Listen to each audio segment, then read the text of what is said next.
नमस्कार, मैं शरद। आप देख रहे हैं एमएन न्यूज़ उत्तर प्रदेश। आज हमारे साथ चर्चा के लिए बहुजन क्रांति मोर्चा के राष्ट्रीय संयोजक माननीय वामन मेश्राम साहब मौजूद है। बहुत बहुत स्वागत है सर आपका हमारे एमएन न्यूज़ उत्तर प्रदेश में। चौधरी विकास पटेल जो राष्ट्रीय अध्यक्ष है राष्ट्रीय पिछड़ा वर्ग मोर्चा के, इन्होंने चरणबद्ध आंदोलन की घोषणा की है।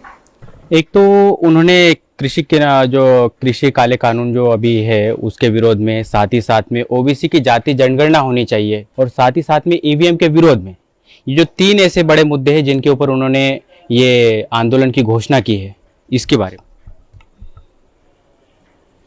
ये ओबीसी की जाति आधारित गिनती और कृषि के विरोध में बनाए हुए तीन कानून, काले कानून और ईवीएम, ये तीनों के तीनों राष्ट्रीय मुद्दे हैं और इस पर चरणबद्ध आंदोलन अगर राष्ट्रीय पिछड़ा वर्ग मोर्चा के चौधरी विकास पटेल जी के द्वारा घोषित किया गया है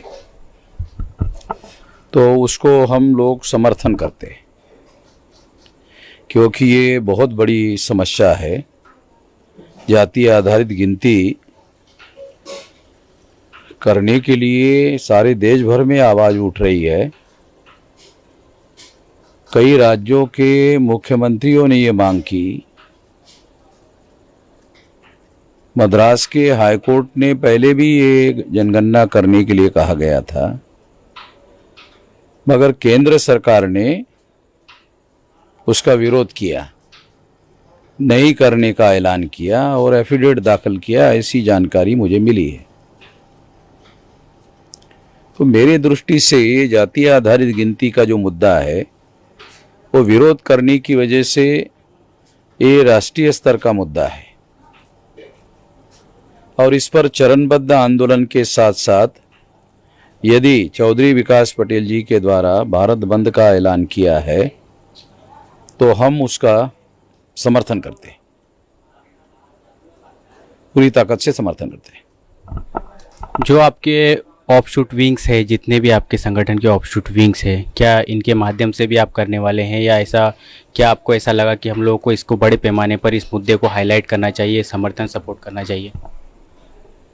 हाँ, जो बामसेफ है, भारत मुक्ति मोर्चा है, बहुजन क्रांति मोर्चा है, बामसेफ के ऑफशूट संगठन है, भारत मुक्ति मोर्चा के ऑफशूट संगठन है, बहुजन क्रांति मोर्चा के ऑफशूट संगठन है सारे देश भर में, मतलब 31 राज्यों में और 567 जिलों में, 4000 से ज़्यादा तहसीलों में, 22,000 से ज़्यादा ब्लॉक में और 1.5 लाख से ज़्यादा गाँव में फैला हुआ है ये संगठन।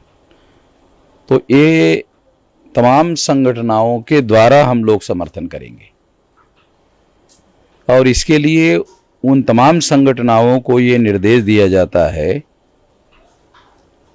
कि ये हम लोग केवल नैतिक समर्थन नहीं दे रहे तो सक्रिय समर्थन दे रहे।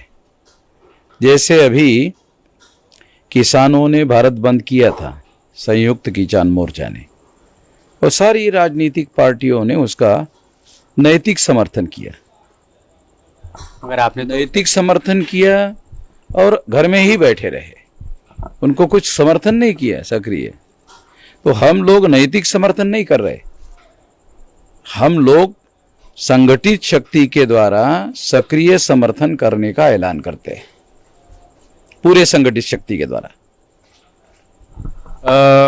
काफ़ी समय से जो संयुक्त किसान मोर्चा है उसको आप समर्थन करते आए हैं, मगर अभी जो उन्होंने भारत बंद का जो कॉल दिया था 27 तारीख को, उसमें आपका समर्थन नहीं रहा।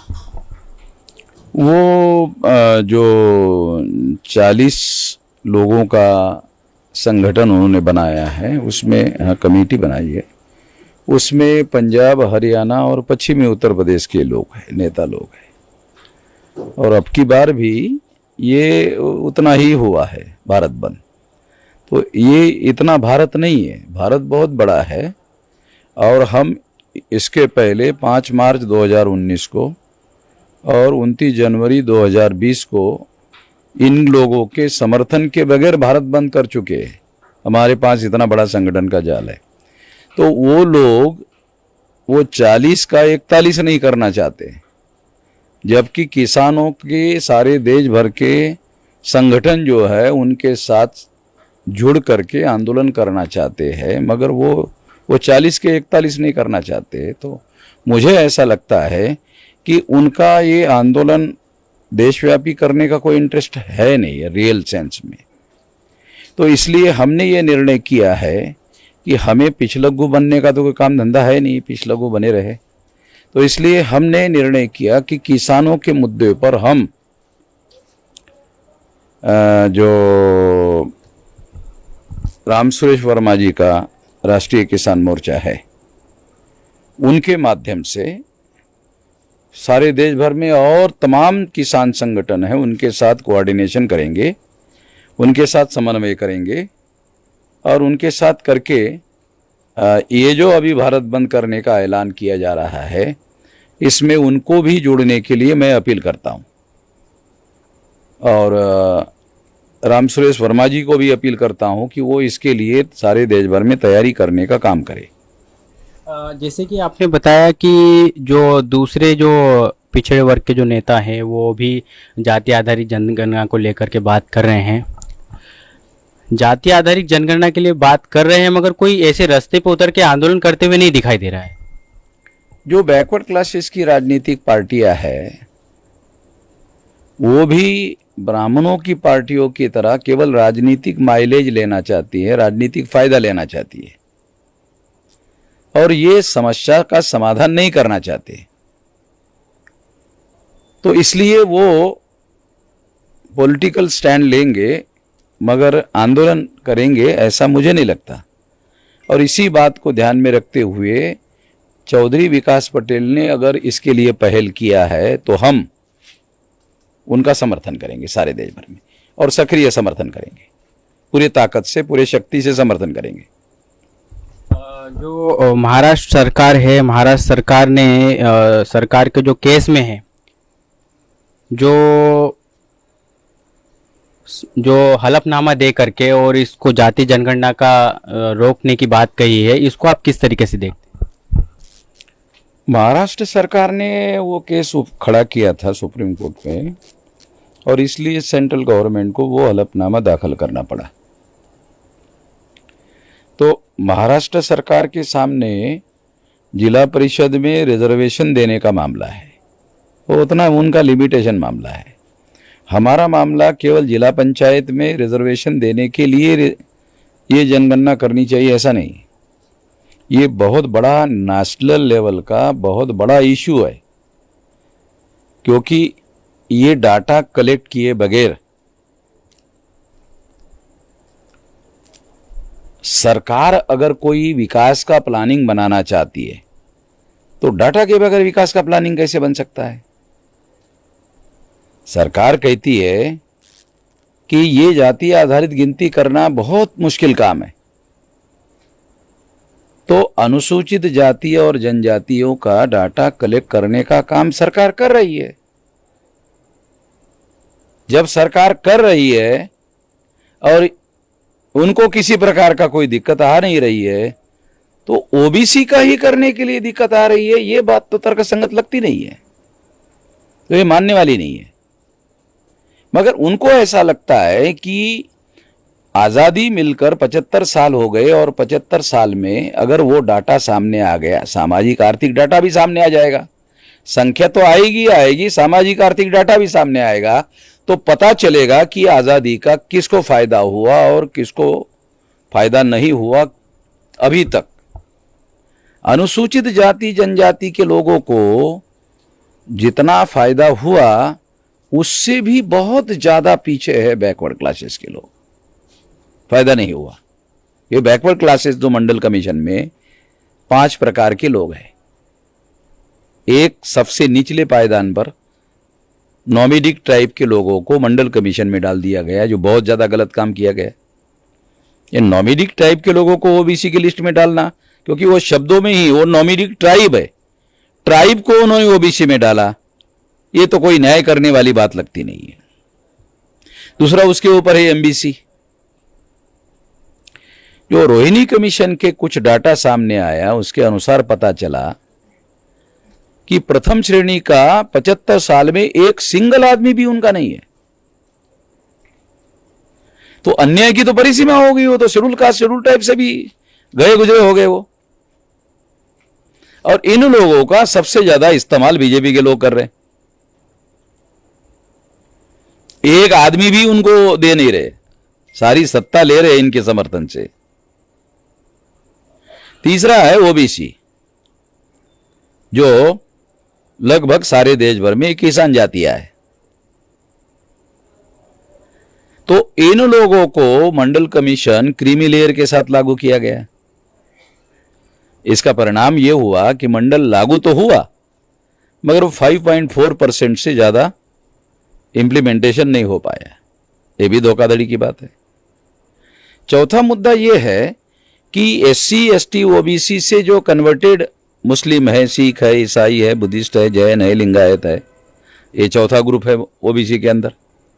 इन लोगों को भी कुछ भी मिला नहीं। जो मिलना चाहिए इन लोगों को, इनको भी कुछ नहीं मिला।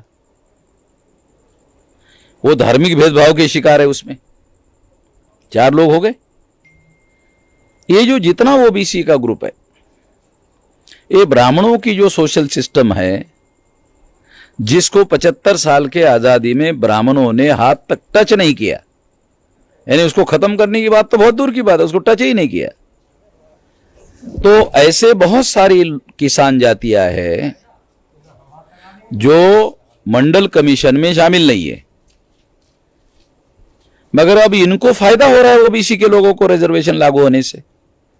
तो वो जो बाहर रही हुई जातियां है उनको लगता है अरे इन लोगों को फायदा हो रहा है, हमको फायदा नहीं हो रहा है हम मंडल के बाहर रहने की वजह से। तो गुजरात के लेवा कड़वा पटेल लोगों ने आंदोलन किया, महाराष्ट्र के मराठा लोगों ने आंदोलन किया, साउथ की लोगों ने आंदोलन किया, नॉर्थ में जाट लोगों ने आंदोलन किया। तो ये वर्णा सिस्टम में ब्राह्मण धर्म के लोग, धर्मशास्त्र के अनुसार ये शूद्र ही है। शेड्यूल कास्ट के लोग अछूत है, शेड्यूल कास्ट के लोग शूद्र नहीं है। तो वो वर्णा सिस्टम में शूद्र है, तो मनुस्मृति के अनुसार तो उनको ये अधिकार वंचित किया हुआ है।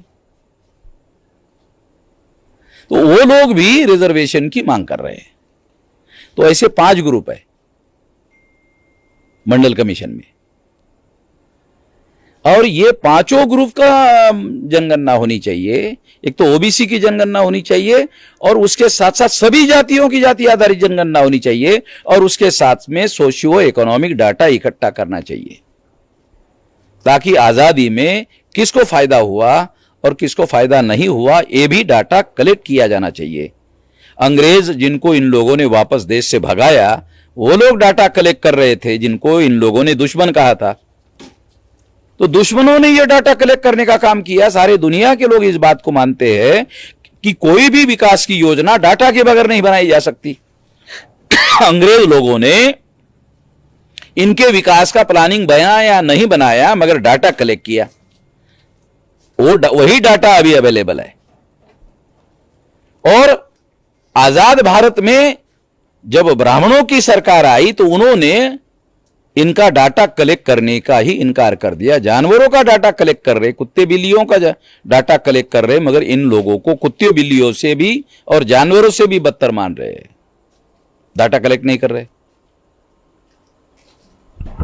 मगर जिन लोगों की वो गिनती नहीं करते हैं, जिनको वो जानवर की तरह ट्रीट करते हैं आजाद भारत में, उनको हिंदू जरूर कहते हैं। ये भी साली बड़ी अजीब किस्म की, नहीं ये हिंदू है, तुम भी हिंदू हो, ये भी हिंदू है। अगर तुम भी हिंदू हो, ये भी हिंदू है, तो इनके विकास के लिए योजना बनाने के लिए डाटा तो कलेक्ट करना पड़ेगा। डाटा कलेक्ट करेंगे तो ही विकास की योजना बनेगी। अब जिनका प्रथम श्रेणी का एक भी अधिकारी नहीं है, इसका एक क्लियर मतलब है कि उनके अंदर हायर एजुकेशन 0% है। हायर एजुकेशन होगा तो ही तो आईएएस आईपीएस आईआरएस अधिकारी होगा। जब उनका 0% प्रथम श्रेणी का अधिकारी है, इसका मतलब है कि उनका हायर एजुकेशन 0 है। जब 75 साल की आजादी में एमबीसी के लोगों का परसेंटेज अगर 0 है, तो हायर एजुकेशन भी 0 है, तो तुम्हारी आजादी के 75 साल को चाटने का क्या, अचार डालने का तुम्हारे आजादी का जो अमृत महोत्सव मना रहे हो, क्या करने का? मैं तो ये कहता हूं, ये बैकवर्ड क्लासेस के लोगों को खड़े होकर सारे देश भर में ये जो आजादी का अमृत महोत्सव है, वो खड़े खड़े मुतना चाहिए ये अमृत महोत्सव पर। ये तुम्हारे ये आजादी का अमृत महोत्सव जो है, इसका क्या करने का? हमें तो कोई फायदा हुआ नहीं। हिंदुओं की बात कह रहे हैं आप, वो भी हिंदू है, ये भी हिंदू है। नरेंद्र मोदी भी अपने आप को ओबीसी बताते हैं और ओबीसी की ही जाति जनगणना नहीं कर रहे हैं। अगर ये फैसला नरेंद्र मोदी ने लेने लिया होता, फिर तो वो जनगणना करता, मगर ये फैसला आरएसएस के लोगों ने किया। फैसला आरएसएस के लोगों ने किया, विश्व हिंदू परिषद के लोगों ने किया कि अगर ये जाति आधारित गिनती की जाती है तो ये लोग जागृत हो जाएंगे और हिंदू धर्म खतरे में पड़ जाएगा। जिसे वो हिंदू धर्म कह रहे हैं वो ब्राह्मण धर्म है। तो ब्राह्मण धर्म को बचाने के लिए ये सौदा हुआ नरेंद्र मोदी के और ब्राह्मणों के बीच में कि तुम ब्राह्मण धर्म को बचाने का काम करो तो तुमको प्रधानमंत्री हम रखेंगे। तो ब्राह्मण धर्म को बचाने के लिए प्रधानमंत्री बना हुआ है। हिंदू धर्म के कोई धर्म ग्रंथ है? किसी भी ब्राह्मण को पूछो हिंदू धर्म के धर्म ग्रंथ कौन से है, तो बोलेगा वेद, श्रुति, स्मृति, पुराण, रामायण, महाभारत, गीता। तो उनको कहो अरे ये तो ब्राह्मण धर्म के धर्म ग्रंथ है, हमने आपको हिंदू धर्म के धर्म ग्रंथ कौन से है पूछा। पंडित जी आपको हमने हिंदू धर्म के धर्म ग्रंथ के बारे में पूछा। कहा ब्राह्मण धर्म हिंदू धर्म एक ही है। अब आप लोगों को समझ में नहीं आता, बैकवर्डों को समझ में नहीं आता, हम क्या करें? इसमें हमारी क्या गलती है? ये ब्राह्मण धर्म हिंदू धर्म एक ही है। और यदि ब्राह्मण धर्म हिंदू धर्म एक ही है तो फिर ब्राह्मण धर्म के नाम पर प्रचार क्यों नहीं कर रहे हो? हिंदू धर्म के नाम पर प्रचार क्यों कर रहे हो? नहीं, उसमें खतरा है। क्या खतरा है? पंडित जी जवाब देते हैं क्या खतरा है। ब्राह्मण धर्म के नाम पर प्रचार करेंगे तो ये सारे लोग बोलेंगे ये तुम्हारा धर्म है, तुम देखते रहो, हमें उससे कोई लेना देना है नहीं। ये सारे के सारे छिटक जाएंगे, फिर हम 3.5% अलग पड़ जाएंगे। और 3.5% से तो ग्राम पंचायत का सरपंच नहीं बनाया जा सकता। सारा का सारा मामला खराब हो जाएगा। हम तो इन लोगों को इस्तेमाल करने के लिए हिंदू बना रहे हैं, इनको इस्तेमाल करने के लिए ना हिंदू बना रहे हैं। मेश्राम जी, जिस तरीके से आप कंटिन्यू ब्राह्मणवाद के विरोध में बोलते हैं, बीजेपी के विरोध में बोलते हैं, तो जो दूसरे लोग हैं वो ये कहते हैं कि हम बोलते नहीं क्योंकि हमको डर लगता है। आपको डर नहीं लगता इस बात? जो करेज है वो कन्विक्शन से आता है। जो करेज है ना, करेज है ना, हौसला, हिम्मत, वो करेज जो है वो कन्विक्शन अंग्रेजी का शब्द है, करेज भी अंग्रेजी का शब्द है। तो करेज जो है वो कन्विक्शन से आता है। कन्विक्शन क्या है? कन्विक्शन है अपने सिद्धांतों पर ठोस विश्वास। तो हमारा अपने सिद्धांतों पर ठोस यकीन है, ठोस विश्वास है, ढीला मिला नहीं है, ठोस विश्वास है। इसलिए हमारे अंदर करेज है और इसलिए हमें डर नहीं लगता, क्योंकि हमारे सिद्धांतों पर ठोस विश्वास है। और उस ठोस सिद्धांतों के लिए यदि हमें शहीद होना पड़े तो उसके लिए तैयार है हम लोग। उसके लिए गुजरात में मैं जेल में जाके आ गया। वो ज्यादा देर तक मुझे जेल में नहीं रखा उन्होंने। आपको लंबे समय से आंदोलन का अनुभव है और आपने 30 पॉइंट रोस्टर पे और सीए एनआरसी पे सरकार को झुकाया है, और अभी आपने पूरे ताकत के साथ में राष्ट्रीय पिछड़ा वर्ग मोर्चा के माध्यम से जो ईवीएम के विरोध में, जाति आधारित जनगणना के लिए और जो किसान के जो काले कानून है उसके विरोध में आपने सपोर्ट किया है। आप क्या भविष्य देखते हैं इसका? इसमें जो ईवीएम है, सुप्रीम कोर्ट ने 8 अक्टूबर 2013 को इस बात को तस्लीम किया, इस बात को स्वीकार किया कि केवल ईवीएम मशीन के द्वारा फ्री, फेयर एंड ट्रांसपेरेंट चुनाव नहीं हो सकता। सुप्रीम कोर्ट ने सारी छानबीन करने के बाद यह कहा और निर्णय दिया। सुप्रीम कोर्ट हमारे देश के संविधान के अनुसार सबसे बड़ी अदालत है और सबसे बड़ी अदालत ने दिया हुआ फैसला संवैधानिक है। और सबसे बड़ी अदालत कह रही है कि अकेले ईवीएम मशीन के द्वारा फ्री, फेयर एंड ट्रांसपेरेंट चुनाव नहीं हो सकता। सुप्रीम कोर्ट ने कह दिया, निर्णय कर दिया। अब दूसरों को नहीं नहीं ऐसा होता नहीं है, ये कहने का मतलब खत्म हो गया है। जब सुप्रीम कोर्ट ने मान लिया, तुम्हारे मानने या ना मानने कोई जरूरत थोड़ी है। सुप्रीम कोर्ट ने मान लिया, इसका मतलब है वो देश का कानून हो गया। हाँ, केवल ईवीएम मशीन के द्वारा फ्री, फेयर एंड ट्रांसपेरेंट चुनाव नहीं हो सकता, सुप्रीम कोर्ट ने मान लिया, इसका मतलब यह कानून हो गया। सब लोग माने या ना माने, मगर यह कानून हो गया। अभी सुप्रीम कोर्ट का फैसले को संविधान के अनुसार कानून की मान्यता है, कानून है। और इसलिए सुप्रीम कोर्ट ने ऑर्डर दिया कि यह रोकने के लिए पेपर ट्रेल मशीन लगाई जाए। यह ऑर्डर दिया 8 अक्टूबर 2013 को। बहुत सही निर्णय दिया था। फिर जो पेपर ट्रेल मशीन दिया, उसमें एक और व्यवस्था दी कि जो कैंडिडेट चुनाव हार जाता है, यदि वो ये एप्लीकेशन करता है रिटर्निंग ऑफिसर को कि मुझे ये ईवीएम मशीन का रिजल्ट मंजूर नहीं है, पेपर ट्रेल से निकले हुए कागजों की रिकाउंटिंग की जाए,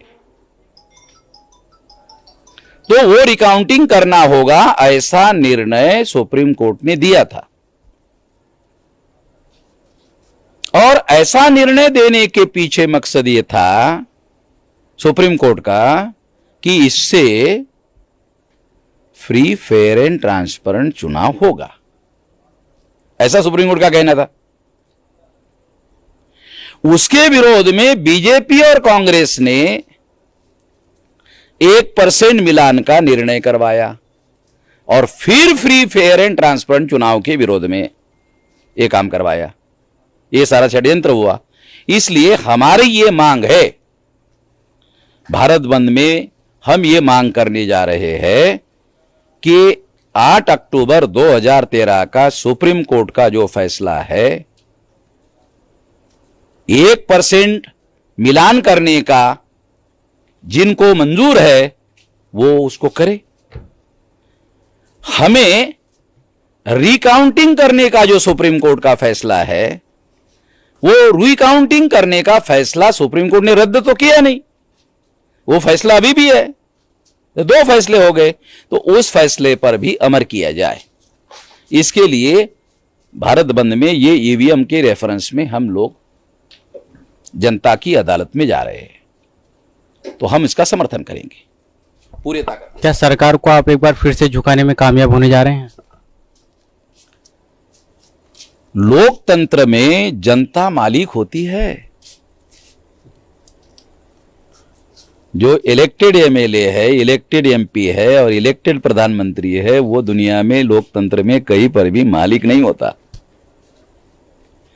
और वो जनता ये कहती है 5 साल के लिए दिया रहा हूं, ज्यादा नहीं, फिर अगली बार तुम्हारा टेस्ट लूंगा। तो जनता के पास ही अधिकार है। नेपाल का जो राजा है, उसके विरोध में जनता उसके राजमहल के सामने जब इकट्ठा हो रही थी, उसने एक दिन पहले ही घोषित कर दिया कि जनता का अधिकार था, जनता ने मुझे राजा बनाया था, वे जनता को वापस लौट रहा। तो जनता का अधिकार है, जनता के पास अधिकार है। अगर जनता डिसाइड कर ले भारत में कि हमें ईवीएम नहीं चाहिए, तो दुनिया में कोई ताकत नहीं है वो ईवीएम जबरदस्ती कर ले। ये तो कांग्रेस और बीजेपी और कांग्रेस ये गठबंधन करके ईवीएम का घोटाला चलवा रहे हैं ना। अकेले कांग्रेस अगर चलाती तो नहीं चलता, अकेले बीजेपी चलाती तो नहीं चलता। ये कांग्रेस और बीजेपी और कांग्रेस मिलजुल कर रहे हैं। और ये जो मिलान का फैसला रंजन गोगोई ने दिया, वो तो एक औरत ने उसके ऊपर चरित्र हनन का आरोप लगाया था, उस परिस्थिति में यह फैसला दिया गया है। तो ये ब्लैकमेल करके किया हुआ फैसला है, हम ऐसा मानते हैं। ये रंजन गोगोई का ब्लैकमेल करके किया हुआ फैसला है। 9 अक्टूबर ये बात मैं कहता नहीं, पहले नहीं कहा था, मगर जो पेगासस का मामला आया, वो आने के बाद फिर मेरी राय ऐसी बनी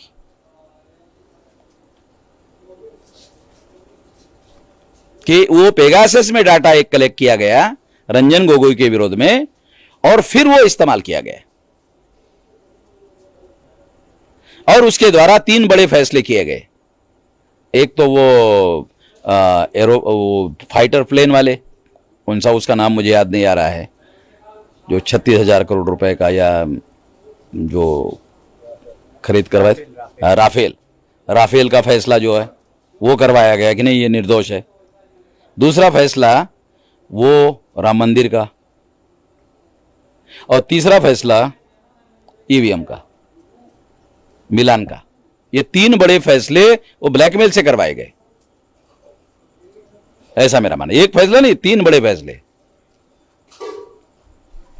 9 अक्टूबर को बहुजन क्रांति मोर्चा और भारत मुक्ति मोर्चा के माध्यम से आप रैली करने जा रहे हैं बहुजन मुक्ति पार्टी के समर्थन में, क्या कहेंगे इसके बारे में? उत्तर प्रदेश में ये रैली करने के लिए पूरी जोर हम लोग लगा रहे हैं, पूरी शक्ति हमने इसमें लगाई है। बड़ी रैली हम करेंगे, और उस रैली के बाद हम कोशिश करेंगे कि उत्तर प्रदेश में परिस्थिति को बदला जाए। परिस्थिति को बदलने की दिशा में हम लोग अपनी रणनीति में काम करेंगे। हम किसी भी राजनीतिक दल को समर्थन देने के लिए समर्थन नहीं देने वाले। हमारा इंडिपेंडेंट आंदोलन है, और हम शर्तों के साथ ही काम करेंगे, और शर्तें जनहित में होगी, जनता के हित की होगी, उसके लिए काम करेंगे। और उसके लिए मान लो जो लोग हमारी शर्तें मानते हैं और मानकर सरकार आती है और वो अमल नहीं करती, उस सरकार के विरोध में भी आंदोलन करेंगे। भारत बंद उसके खिलाफ भी करेंगे, उत्तर प्रदेश बंद उसके खिलाफ भी करेंगे, अगर जनता के हक में वो अमल करने का काम नहीं करते, क्योंकि हम जनता के साइड में खड़े रहेंगे।